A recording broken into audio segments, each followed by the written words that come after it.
I want to ask your father about a mugging incident. Mugging?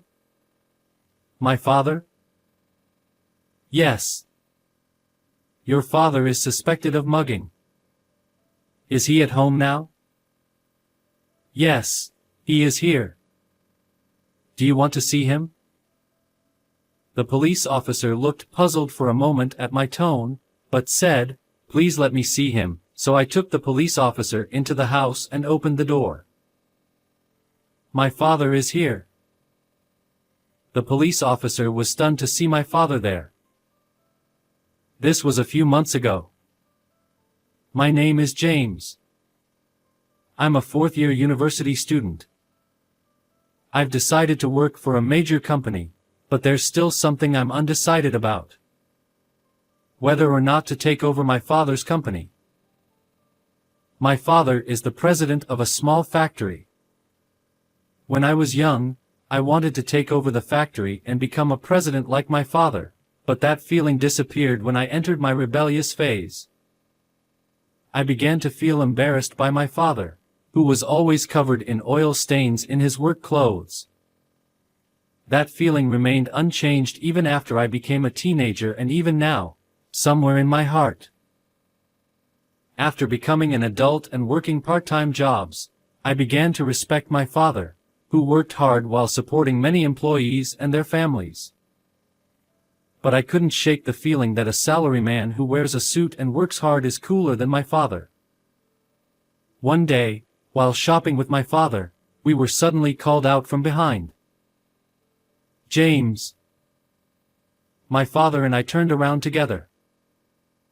There was a man of the same age as my father. Jack. Long time no see. This Jack person was apparently a classmate of my father's from high school. Jack, who was wearing a suit, happened to be on an outside sales trip. After revealing that he worked for a famous large company, Jack asked my father, "Did you take over the family business after all?" "Oh yeah, that's right. We're still managing somehow." "That dirty little factory of yours? You've become quite something as its president. And you're only a high school graduate? That's impossible. You really are pathetic." I was shocked by Jack's words. That factory was started by my grandfather and my father is the second generation. I knew he had taken over after graduating from high school, but I never thought there would be a classmate who would make fun of him like that. Jack continued to smile silently at my father. "So? Did you make your father's factory bigger? You said you were going to take over the company in high school and make it bigger." "No, unfortunately I didn't have any business sense. That dream didn't come true." "Ha ha ha. You couldn't help it. You're good with your hands but your head isn't very good. But it's good that you didn't go bankrupt. I thought guys like you were going bankrupt." Jack laughed heartily and slapped my father on the shoulder before saying, "I have more work to do, so let's catch up at the next reunion," and leaving. My father, who had been talked down to, looked a little awkward and said, "Shall we go?" before walking off to resume shopping. At that time, I felt that my father's work was something that was being made fun of without any rebuttal from me. The balance between taking over my father's company or continuing to work for a famous large company tilted heavily towards working for the latter. A few weeks later, my father's alumni association was held. By chance, it was held at the bar where I worked part-time. The place was busy with many customers that day, and I didn't have many opportunities to bring food and drinks to the table where my father's alumni association was being held. I thought it was lucky, but I eventually had a chance to go to that table. I felt a little embarrassed about bringing drinks to my father's alumni association, but I kept quiet because it was my job. Our bar has private rooms. When I showed up at the table where my father's alumni association, which was being held in one of the large rooms rented out for the occasion, was taking place, my father, who happened to be near the entrance and exit, said with a smile, "Oh James. Are you his son?" my father was asked by the woman next to him, then he introduced me as his son. I politely greeted them and arranged the drinks I put on the table. My eyes are just like my father's, and I'm just as serious as he is. My father's drunken classmates teased me, and I laughed awkwardly. Jack, who was sitting at a table a little away from us, noticed us and said, "We met recently too. James. Right? Are you planning to take over your father's small factory?" When I answered honestly, "No, I'm still thinking about it," to Jack's question with an alcoholic breath that made me feel disgusted, he shouted loudly, "Stop it. Your father's company is nothing special. James should work for a company like me instead of taking over such a company. Like me." He then began to brag about his career history, but something seemed off. He said he was in sales when we met before, but now he says he's become the head of accounting. I felt something was wrong but kept quiet because it could be troublesome if I pointed it out. However, my father's mouth became lighter because he was drunk. "Has your department changed since we last met?" "It hasn't been that long since we last met, a few weeks ago." "Was it an urgent transfer? Did sales not suit you?" Jack's mouth, which had been talking so much, stopped when he heard my father's words. Jack looked flustered and nodded his head saying, "Yes. That's right. Sales wasn't for me. As soon as I transferred, I became the head of accounting." "That's strange. Didn't that company get absorbed by a foreign company and have its accounting department based overseas?" As my father pointed out, the company Jack boasted about had been absorbed by a foreign company. Many people had noticed this but didn't point it out until my father did so. There was a burst of laughter at my father's remark. "Hey Jack. What's going on? Are you really the head of accounting even though you were absorbed by another company?" "Shut up. Can't you see I'm at this party?" Jack, who had been laughed at, trembled with regret and said, "I'll go home," before leaving with heavy footsteps. The people around him told my father that he hadn't done anything wrong, so Jack must have always been like that. Seeing my father being praised for what he said rather than being laughed at made me happy. Even though he was drunk, my father looked cool when he said what everyone else found hard to say. Half a year has passed since then. I still spend days wondering whether or not to take over my father's company. My confusion has only deepened day by day and honestly don't know what to do. One day while relaxing at home, the intercom rang. Since my mother wasn't there, I went to the entrance. "Yes. Hello. You're James?" The visitor said so in uniformed clothes. I replied with a stiff voice, "Yes," surprised and wondering if I had done something wrong or not when the police officer said, "Regarding the purse snatching incident, there's something I want to ask your father." "Purse snatching? My father?" "Yes. Your father is suspected of purse snatching. Is your father at home now?"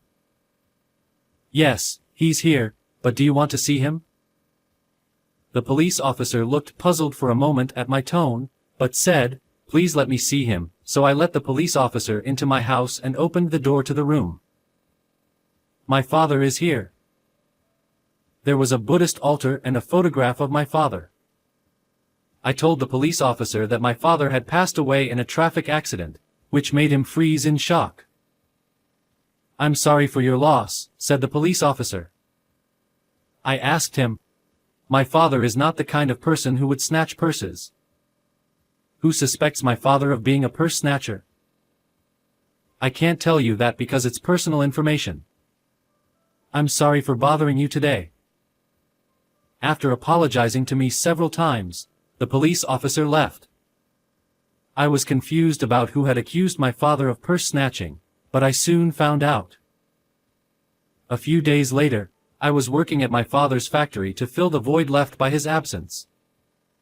My mother is now taking over for my father, but she is already in her 50s and can only help with his work a little bit. To fill my father's void, I was helping out at the factory when Jack came barging in. "Take me to your father. Return what he stole." The factory was making quite a bit of noise from its large machines, but Jack shouted with a voice that could not be drowned out by such noise. I was surprised by Jack's voice, but I wasn't the only one.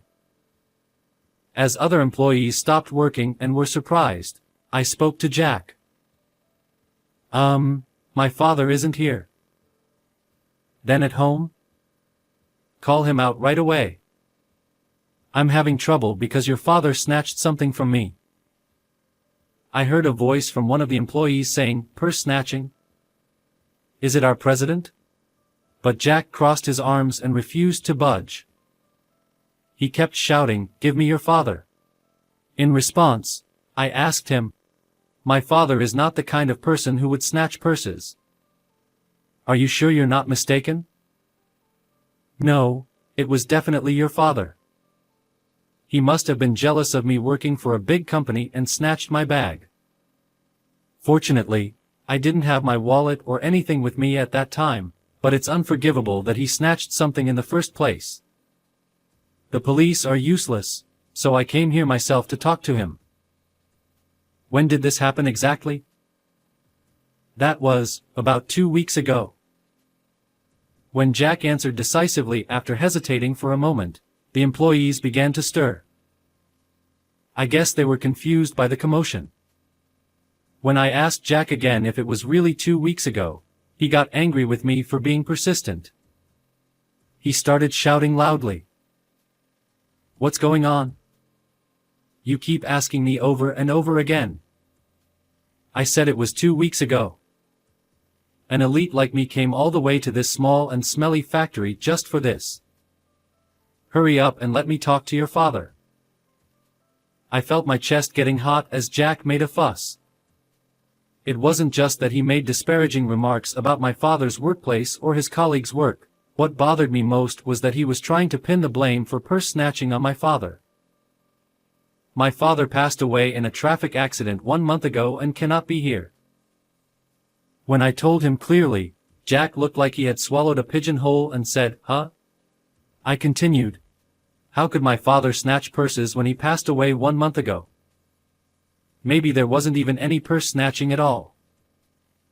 I knew that Jack was lying because I found out at our recent class reunion that he had always been a liar since his school days. Furthermore, it turned out that Jack had been jealous of my father since their school days because the girl he liked had liked my father instead. He had always harbored unnecessary rivalry against my father because of such petty jealousy. I couldn't forgive Jack for trying to pin an unfounded accusation on my deceased father just because of such petty jealousy. So then he snatched purses just before he died? As Jack continued to insist on his claim, someone else started shouting from another direction. "Our president wouldn't do something like that. Our president is someone who dresses seriously and walks around like an honest person." Sure. The reason why we are always short-handed is that the president teaches technology and encourages independence. He was a good person who always thought about the staff and business partners without thinking about profits. As Jack trembled, voices praising his father rose one after another. I was honestly moved. I felt ashamed of myself for thinking that my father's work was embarrassing. My father was a president who was respected by his staff and loved enough to be protected even in such a situation. Jack's eyes were filled with tears as he heard the voices of the factory workers defending my father. I delivered the final blow. The fact that you tried to frame my father for a lie. I will definitely consult with the police. With that, Jack raised his voice and fled from the factory. Afterwards, I went to the police as promised to report that my father had been falsely accused by Jack. The evidence was a recording of Jack's statement made by one of the staff members who had been thoughtful enough to record the argument at that time. Thanks to this, there was evidence left. The police acted quickly because there was evidence, and Jack was caught in no time. Jack's lie about accusing someone of a crime became his own crime, and he ended up in jail for a while. He had insulted my father while he was alive and tried to frame him even after he died. I felt relieved that he got what he deserved. A few days later, someone claiming to be Jack's wife came to our house with a gift box to apologize to me and my mother. When I asked if it was because of what happened at the reunion that Jack had framed my father, Jack's wife sighed and told me, "Yes, that's right. It seems that he was hurt at the reunion." Actually, Jack was an elite who had been fired from his company. He had been looking for a job but it didn't go well, and that's when he met me and my father. Jack, who was obsessed with being an elite, lied, but when he got drunk, he told inconsistent lies and ended up embarrassing himself. He began to resent my father and decided to frame him. I was disgusted by his ridiculous reason for lying, but it seemed that Jack's wife felt the same way. She told me that she intended to divorce him. Jack apparently had no children, so even if he got out of jail, no one would be waiting for him. After graduating from college, I decided to take over my father's company. One reason was that I was worried about the management of the company since my father had just passed away. Another reason was that I couldn't forget the voices of the staff members who had protected my father when Jack lied about him. I wanted to become a president who is loved and respected by staff members like them. That incident became a turning point for me. Since I belonged to the Faculty of Business Administration, I could manage the part of management that my father wasn't good at, but I had to learn from staff members about technology. The staff members taught me many things saying, if it's for his son, and they also told me many stories about my father. Every time they did so, I realized how great my father was. "Dad, you were really cool. I'm ashamed that I didn't realize it while you were alive. I'm really sorry." I spoke to his portrait. After work, I'm covered in oil stains. It's embarrassing now that I used to think this is uncool. This dirt is proof of how hard my father worked. I'll do my best to become a president like you. And I'll definitely make your dream come true. I spoke to his portrait again and felt like my father smiled. I'm going to work hard from now on to become a president like him. I want to fulfill my father's dream of expanding the town factory that has been passed down since my grandfather's generation.